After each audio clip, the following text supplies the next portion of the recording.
Thank you.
Good morning, ladies and gentlemen. My name is Tang Vu, the Deputy Regional Managing Director for the U.S. ASEAN Business Council, a U.S. business organization serving U.S. companies in Southeast Asia. And today we have the honor of hosting my Treasury Secretary Janet Yellen. We just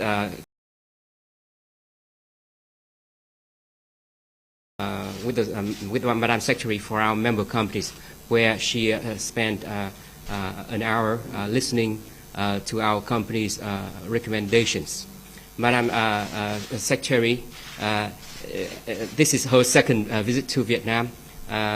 Previously, she came here in a different capacity at the Fed, and now she's with Treasury. But throughout her long career in the government as well as in the academic sector, she has made a lot of contribution to not just government work, but also the business community. And from the business community's perspective, we are very grateful to Secretary Yellen for her support, her dedicated work to us. So, ladies and gentlemen, may I introduce Madam Secretary Janet Yellen.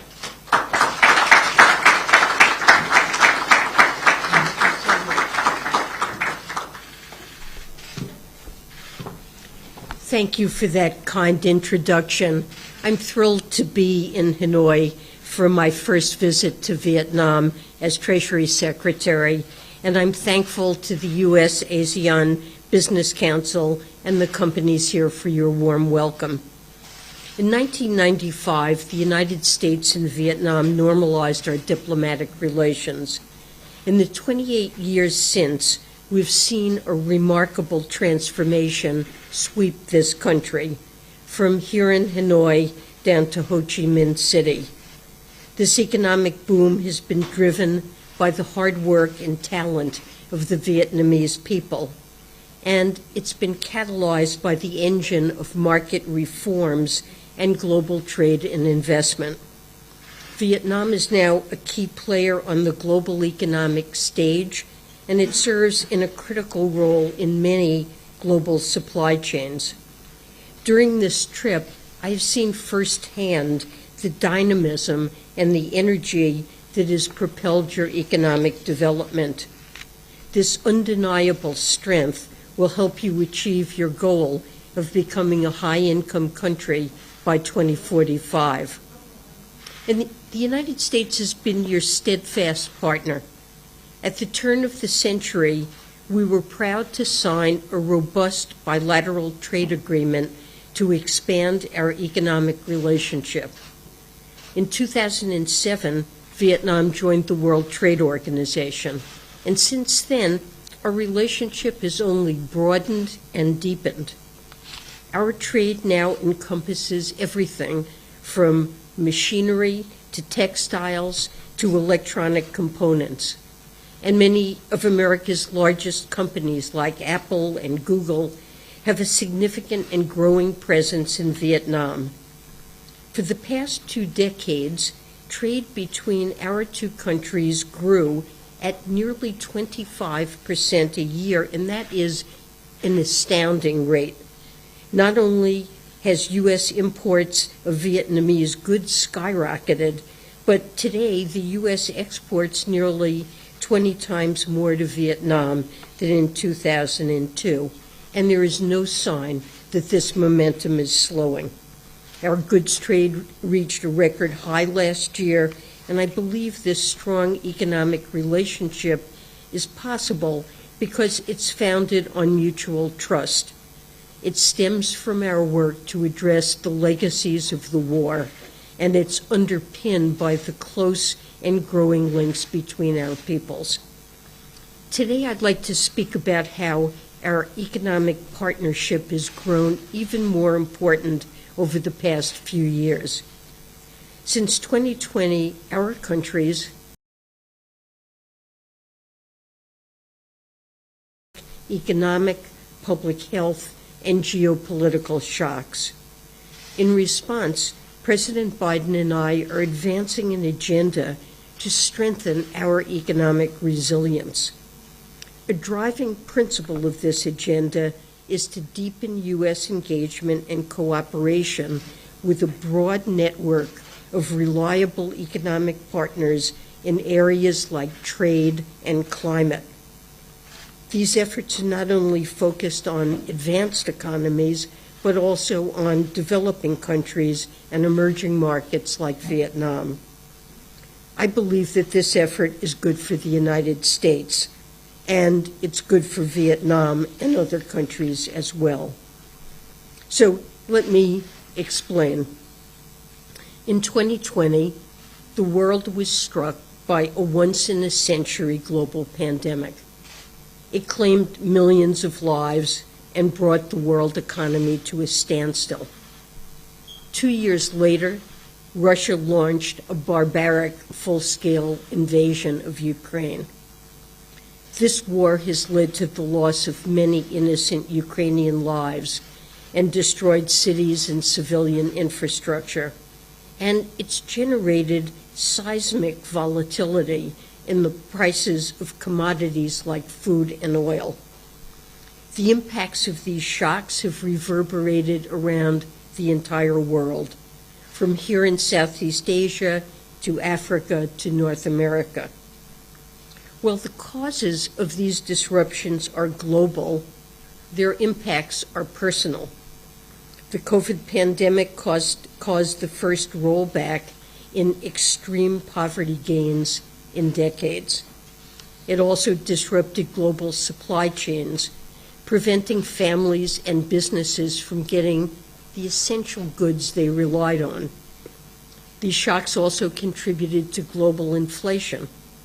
They put tremendous pressure on household budgets that were already tight to begin with. President Biden and I believe that this experience compels us to advance a comprehensive economic resilience agenda. Our efforts start at home, but they do not stop there. Strengthening our economic resilience requires increasing cooperation and engagement with international partners against the risks that all of us face. In an interconnected world, disruptions in one region can have cascading economic impacts on the opposite side of the globe. So building true resilience in the United States requires bolstering resilience among our allies and partners. Our administration's focus has been to build resilience in sectors that are critical to our national and economic security. And so let me speak specifically on our trade and climate efforts. On trade, our administration is pursuing an approach called friendshoring. It's aimed at building secure and reliable supply chains. Our goal is to reduce the vulnerability of our economy to supply shocks in the production of critical goods, especially due to overconcentration, geopolitical and security risks, and violations of human rights. To do so, we're investing at home to build redundancies in our supply chains. Driven by President Biden's historic laws, we've already seen a remarkable boom in manufacturing facilities in America. Manufacturing construction in the United States has doubled since the end of 2021. But we're not seeking to build everything in America. Rather, we believe that long-term economic resilience requires diversified global supply chains. So this means deepening our economic integration with a large number of countries we can count on, including Vietnam. A priority is to build resilience in our semiconductor supply chain. Semiconductors are essential building blocks of the modern economy.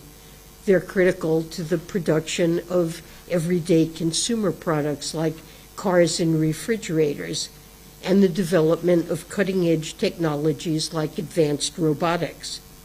And yet, virtually all manufacturing of the most sophisticated chips is concentrated in East Asia.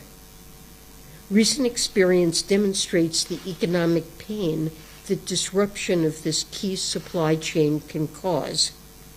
One study estimates that the chip shortage during the pandemic likely contributed to worldwide revenue losses of over $500 billion from 2020 to 2022. And the impact was especially acute for the automotive industry, an industry with a large presence in Vietnam. In 2021 alone, this single industry was estimated to have lost $210 billion in global revenue. The United States is taking a comprehensive approach to diversify and strengthen our semiconductor ecosystem. We are first investing in our own domestic capacities through the CHIPS and Science Act. This law provides incentives for manufacturers to build fabrication plants in the United States. But no country can or should do this alone. We're working with our partner countries to ramp up their investments as well. For example, we've dedicated a new $500 million fund for international semiconductor and telecom projects under the CHIPS Act. This fund can help countries in the Indo-Pacific develop their own diverse and resilient semiconductor supply chains. Greater diversification benefits everyone. When activity moves from concentrated or risky parts of the global supply chain, it puts the U.S. and world economy in a more secure position. And as we see in Vietnam, it can also promote economic and workforce development. Over the past decade, Vietnam has emerged as a critical node in the global semiconductor supply chain, and investments are only accelerating. Less than an hour's drive from here, in Bac Ninh province, Amcor, an Arizona-based company, will soon fully open a state-of-the-art make-a-factory for semiconductor assembling and testing. Down in the southern province of Dong Nai, another American company, onsemi, produces chips that are used in cars halfway around the world. And nearby in Saigon High-Tech Park sits the largest Intel assembly and testing facility in the world. Many of the companies investing in Vietnam are also building up their capacity and employment in the United States as well. More broadly, Vietnam and the United States have worked together to bolster resilient supply chains with other countries. We are two of over a dozen countries that are part of the Indo-Pacific Economic Framework. 2 months ago, the framework's member countries announced a proposed agreement to strengthen supply chain resilience. Under the agreement, partners would collaborate to build a collective understanding of supply chain vulnerabilities, improve crisis response, and identify opportunities for technical assistance and capacity building. Notably, it also emphasizes the importance of expanding the benefits of these efforts to workers and small businesses, including by promoting worker training and worker rights. As we undertake these supply chain efforts, let me be very clear. Friendshoring is not for an exclusive club of countries. It is open, it is inclusive of advanced economies, emerging markets, and developing countries alike. The United States is working to strengthen, not to weaken, our ties with the emerging and developing world, as demonstrated by our partnership with Vietnam. And that's why we have launched new initiatives to invest in the development of our partner countries. This includes taking part in the G7's pledge to mobilize $600 billion in infrastructure investment over the next few years through the Partnership for Global Infrastructure and Investment. Reducing the risk of trade shocks is not the only important challenge that we face. The worsening climate crisis poses severe risks not only to the reliability of critical supplies, it also presents risks to the broader macroeconomy and the health and well-being of our communities. As the world continues to warm, climate change threatens to reduce the productive capacity of communities across the world. Beyond these chronic impacts, climate change can also increase the frequency and intensity of acute supply shocks, like heat waves that exacerbate energy shortages and floods and hurricanes that devastate entire regions. We also know that the climate crisis disproportionately impacts the most vulnerable and the poorest among us. There is robust, scientifically backed economic case for why we must take immediate action to mitigate and adapt to climate change, and why we must help others to do so as well. In the United States, President Biden signed the Inflation Reduction Act into law last year. The IRA is the boldest action we have taken to address climate change and meet our commitments under the Paris Agreement. By accelerating our transition to a clean energy economy, the law is also a critical step towards strengthening U.S. energy security, and it will have impacts across the world by pushing down the cost curves of new clean technologies and speeding up their adoption.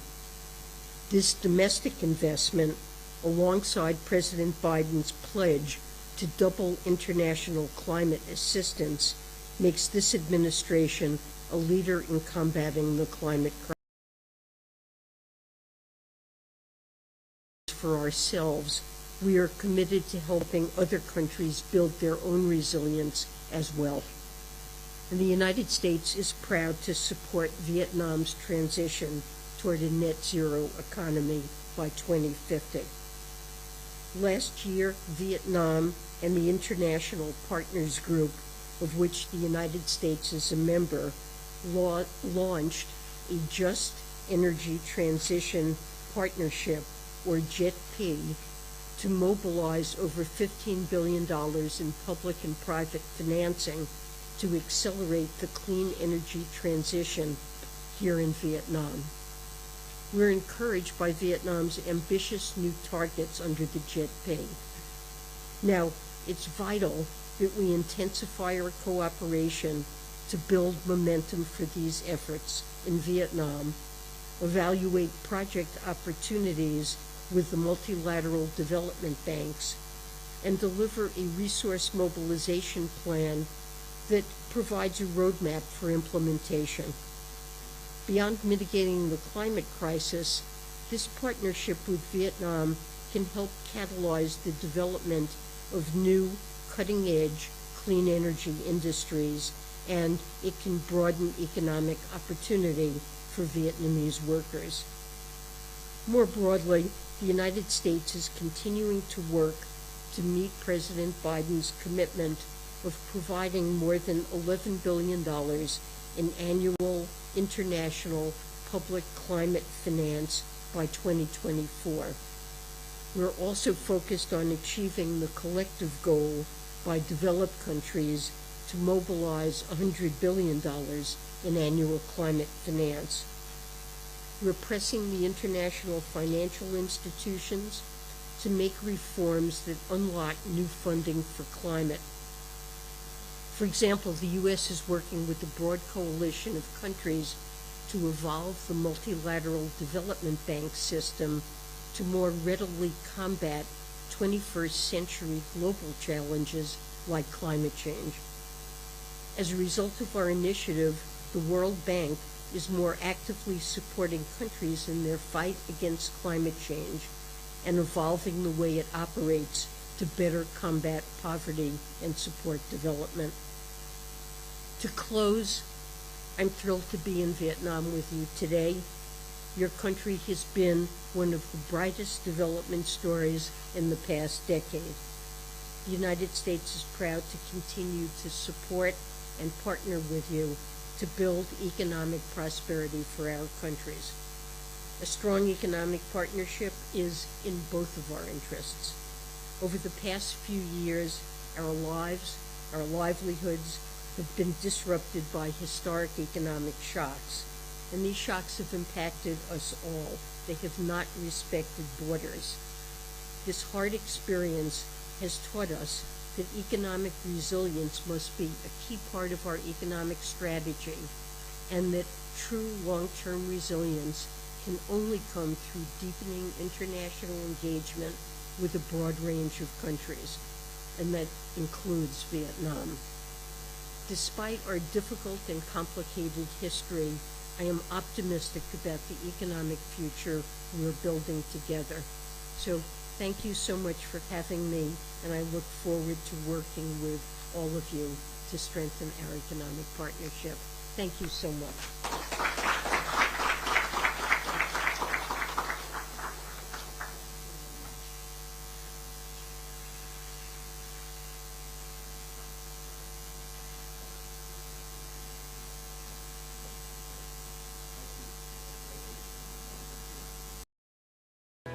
原来好的益生菌真的可以帮助入睡。